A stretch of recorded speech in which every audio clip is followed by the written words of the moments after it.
Welcome to Stories on Sunset.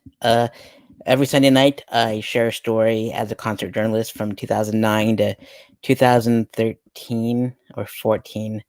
I can't remember how long it's been. It's been like years. But anywho, I share the stories as a journalist that didn't make it into the articles itself. Sometimes these articles or these stories were never articles. They were just my adventures out in LA. For example, this one that I'm going to share tonight is about the time that I saw Corey Taylor do a book signing and performing at Book Soup. And speaking of Book Soup, with all these stories, every week I tried my best to raise funds for Book Soup, Amoeba, Corazon Cinnamon Cafe, the Satellite, the Whiskey A Go Go, the Viper Room, the Laugh Factory, the Comedy Store, and Rainbow Barn Grill. Those are my favorite venues that I got to live in for a while. They were my safe havens while I was out there, and I got to see some of the coolest shows ever. And of course, my favorite mom and pop shops like the Rainbow Bar and Grill and stuff. Um, and so I'm trying to raise funds for them during this pandemic, and hopefully I can see shows again at those places, and we all make it out of this whole thing because live music is not happening at the moment. And if there is, there's just they're outside and they're not inside, and some of them aren't even open. But I'm just doing these for that. And some good news today is I reached 400 subscribers, and I can't thank you all enough for subscribing and all that good stuff. And it means a lot to me for sure. So yeah, all their GoFundMe's and how you can donate is below this video on YouTube. So click on everything. Donate is one, some or all. It'd be awesome of you if you could help them out during these times. And hopefully we can go back to seeing live music and live entertainment, live comedy, and all that stuff. But as I mentioned earlier, it's this story is about the time that I saw Corey Taylor from Slipknot and Stone Sour at Book Soup, and I go there all the time. Um, when I during my apprenticeship, I would go there for Clive's signings and help him out during his stuff, and there were always a cool group of people. And so I was very familiar. I pick up magazines from there and all that good stuff. The staff at Book Soup are awesome folks. Um, but this one I saw it in like LA Weekly. I'm pretty sure I found that out. They always have all kinds of cool stuff in there, and so I went to it, and I was worried that I would I would they would run out of tickets. And fortunately, I met like some people that were in front of me, and they happened to get like the last couple of tickets, and they gave one to me. So I was thankful for those guys, and it's good to make friends in line while you're waiting for their show to start. And so I go inside, and it's standing room only. There's no chairs or nothing like that. Well, maybe there was chairs. I can't remember. It was pretty, but I stood, and Corey was talking about his book, Seven Deadly Sins: Settling the Argument Between Born Bad and Damaged Good, which is this book, which I have here. Hopefully, there we are. Pretty rad.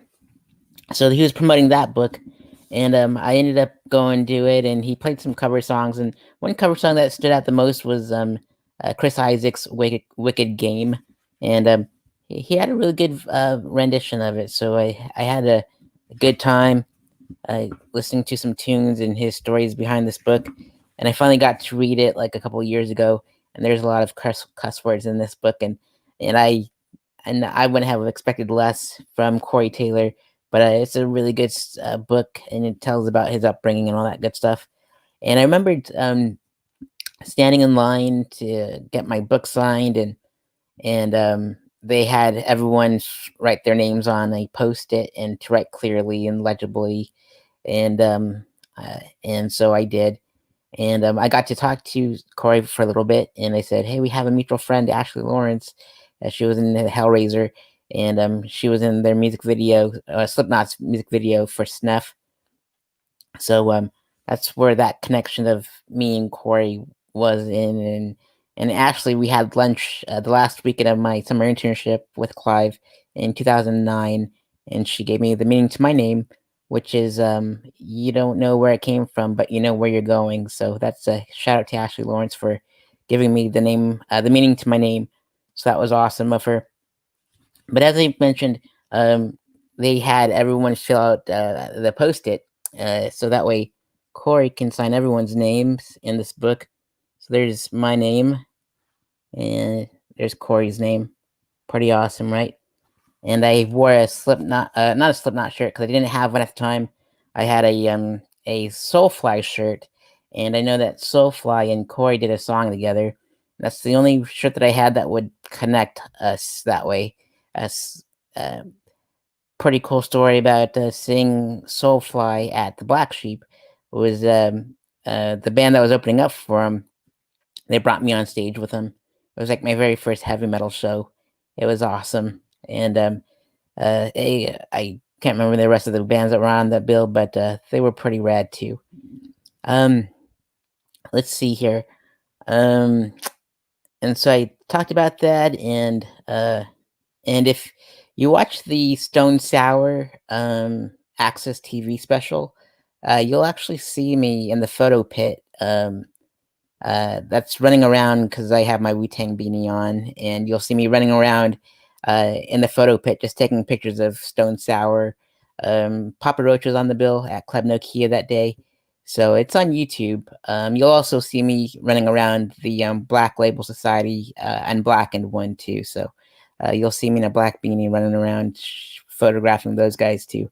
So but yeah, that's pretty much my Corey Taylor story. Uh, and so I have a viewer in here. So if you'd like to hop in the comments section, you're more than welcome to. That'd be nice. And I'll share some stories from Book Soup's signing of Corey Taylor's Seven Deadly Sins, settling the argument between Born Bad and Damaged Good. If not, you can just check out this video all over again. But as I mentioned earlier, I'm raising funds for my favorite venues.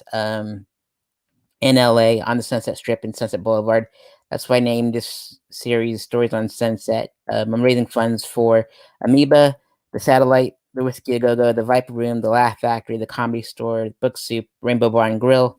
And on the East Coast, I'm raising funds for the Corazon Cinnamon Cafe in St. Augustine, because that's where I used to have my storytelling room. We celebrated 2 years before COVID messed everything up. But um, hopefully next week, I will actually have one of my favorite people that I met. They're a local artist. They're much easier to interview than famous folks like Corey Taylor on shows like this, especially when you only have 400 subscribers and 120,000 views. You're not up there yet, but I've only been working on this channel for like 3 years, so that's not too bad of a numbers. But my friend Jay Randy is going to be on the show. His manager is Peter, and he manages 311, and that's the next week's show. So I'm almost to my limit on this free trial.